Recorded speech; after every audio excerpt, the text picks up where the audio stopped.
2024 சென்னை பெரம்பூரில் உள்ள பிஎஸ்பி கட்சி தலைவர் ஆம்ஸ்ட்ராங் அண்ணன் அவர் புது வீடு கட்டு வேலையில் இருக்கும்போது மர்ம நபர்களால் வெட்டி கொலை செய்யப்பட்டார். இப்பொழுது அந்த வீடு கட்டி முடிக்கப்பட்டிருந்தா? இல்லை.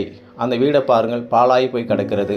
அவர் இந்த வீடை கட்டும் போது எவ்வளோ ஆசையோடு எவ்வளோ கனவோடு இந்த வீடை கட்ட தொடங்கியிருப்பார். பாவம், அவரோட ஆசை நிறைவேறாமல் அப்படியே கிடக்கிறது. இந்த வீடு கட்டுமான பணி ஏன் நின்று போயிருக்கிறது என்று தெரியவில்லை.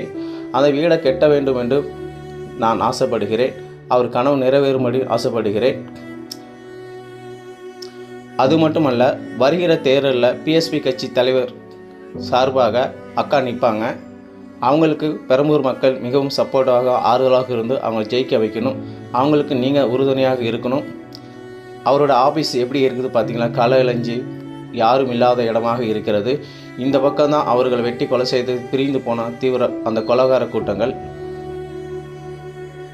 இந்த இடம் அவர் இருந்திருந்தால் பரபரப்பாகவும் ஒரு பெரிய கட்சி அலுவலகமாகவும் இந்த ரோடு இருந்திருக்கும். அவர் இல்லைனால் வெறிச்சோடி காணப்படுகிறது. தயவுசெய்து இந்த அக்காவுக்கு நீங்கள் உதவி செய்யுங்கள், ஆறுதல் அளியுங்கள், எலெக்ஷனில் ஜெயிக்க வையுங்கள். நன்றி, வணக்கம்.